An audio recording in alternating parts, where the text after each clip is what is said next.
hello viewers আপোনালোক সকলোলৈ ধন্যবাদ জনাই আজি আপোনালোকৰ ওচৰত লৈ আহিছো এক অথেন্টিক ৰেচিপি আহকচোন আমি ইয়াক প্ৰস্তুত কৰিবলৈ লওঁ এয়া মই লৈ লৈছো মাছ কেইপিছমান আৰু লৈ লৈছো কচু দুটা প্ৰথমতে মই মাছখিনিত নিমখ হালধি আৰু অকমান জিৰা গুৰি দি ইয়াক মই হানি লৈ লম এয়া হানি আছো সম্পূৰ্ণকৈ হানা হৈ গৈছে এইখিনিক মই এক সাইডত থৈ দিছো এতিয়া মই এয়া কচু লৈছো দুটা প্ৰথমতে মই এয়া বাকলি গুছাই লৈ আছো আৰু কচু কাটাৰ এটা বিশেষ ট্ৰিক আছে যেটো ব্যৱহাৰ কৰিলে কচু সোনকালে সিজে আৰু ইয়াৰ আঞ্জাখন বহুত টেষ্টি হয় এয়া দেখিছে বাকলি গুছোৱাৰ পিছত মই কচু অকমান সুমাই দি ইয়াক মই ভাঙি ভাঙি লৈ আছো এনেকৈ যদি ভাঙি লব পৰা যায় কচুখিনি সোনকালে সিজি যায় আৰু ই বহুত ধুনিয়া এটা টেষ্ট আহে আৰু ধুনিয়া ইয়াৰ এটা টেক্সচাৰ আহি যায় এয়া মই মিক্সিৰ বাটি লৈ লৈছো তাতে নহৰু কেঁচা জ্বলা আৰু এয়া পিয়াজ কাটি তাতে মই দি দিছো এইখিনি মই এতিয়া পেষ্ট বনাই লৈ লম আৰু বাকি এটা পিয়াজ আছে ইয়াকো মই কাটি লৈ আছো এইখিনি হৈ যাওঁতে মই কেৰাহী এটা বহাই দি তাতে দি দিছো তেল গৰম হওঁতে মাছখিনি মই এয়া ভাজি লৈ আছো মাছখিনি প্ৰথমতে বহাই দিছো আৰু ইয়াক এবাৰ মই মাজতে উলটাই দি আছো এনেকৈ উলটাই দিয়াৰ পিছত মাছখিনি সম্পূৰ্ণকৈ ভাজা হলে আৰু এয়া মাছখিনি মই যথেষ্টকৈ নাভাজিম অকল ই এটা কালাৰ আহাৰলৈকে ভাজি ইয়াক উঠাই লৈ লম এয়া মোৰ মাছ ভাজা হৈ গৈছে এতিয়া মই মাছখিনি উঠাই লৈ লম এয়া মাছখিনি মোৰ উঠোৱা হৈ গৈছে তাতে দি দিছো জিৰা আৰু তাতে দি দিছো পিয়াজখিনি ভাজিবলৈ দি দিছো পিয়াজখিনি অকমান লেৰেলি যাওঁতে তাতে মই পিয়াজ নহৰু আৰু জলকীয়াৰ পেষ্টখিনি দি দিছো এইখিনি অকমান হৈ আহোঁতে তাতে দি দিছো হালধি গুৰি 1 চামুচ জিৰা গুৰি 1 চামুচ ধনিয়া গুৰি 1.5 চামুচ কাশ্মীৰী ৰঙা জলকীয়া গুৰি 1.5 চামুচ আৰু নিমখ দি দিছো 1 চামুচ প্ৰথমতে 1 চামুচ দি এইখিনি মই ভালদৰে ভাজি লৈ লম এয়া মছলাখিনি ভাজা হৈ গৈছে তেল উপঙি উঠোতে তাতে দি দিছো অকমান পানী এয়া পানী 1 কাপ মান হ'ব এইখিনি হৈ যাওঁতে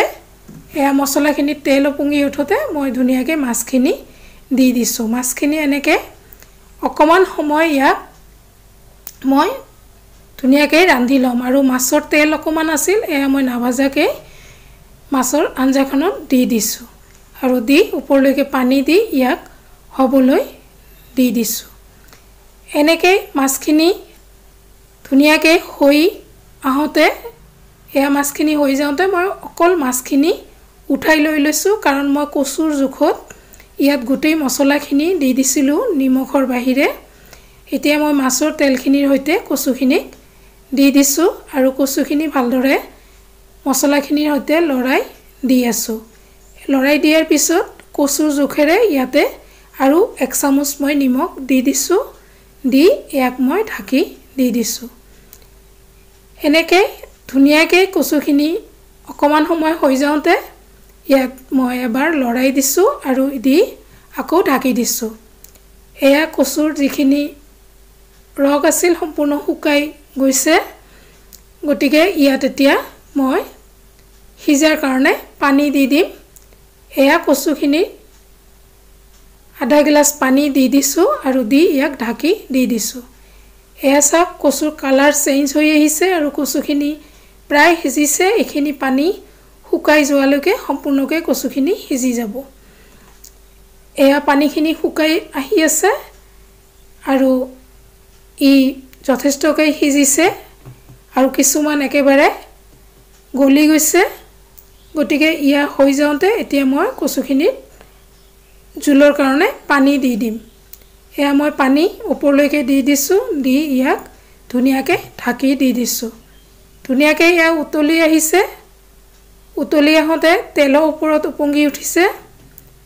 এতিয়া মই ইয়াতে দুটা কেঁচা জ্বলা দি দিছো এটা ধুনীয়া এটা সেন্ট আহাৰ কাৰণে আৰু ই যথেষ্টখিনি হৈ আহিছে এতিয়া ইয়াতে মই মাছখিনি সম্পূৰ্ণকৈ দি দিম মাছখিনি দি ধুনীয়াকৈ ইয়াক এবাৰ লৰাই দি কিছু সময় হোৱাৰ কাৰণে ইয়াক দি থম এনেকৈ অকমান নিমখ কম যেন লাগাত অকমান নিমখ দি দিছো আৰু ইয়াতে মই দিছো এয়া বন্ধনিয়াৰ পাত এয়া মই অকমান কাটি দিছো কচুৰ আঞ্জাখনত বন্ধনিয়াৰ পাতে বৰ ধুনীয়া এটা সেন্ট আনে এনেকৈ দি ইয়াক আকৌ 7 মিনিট মান বহাই দি ইয়াক নমাই লৈ লৈছো এসাক আঞ্জাখন বৰ ধুনীয়া দেখাত হৈছে খাবলৈও বহুত টেষ্টি হৈছে এনেকৈ মই এতিয়া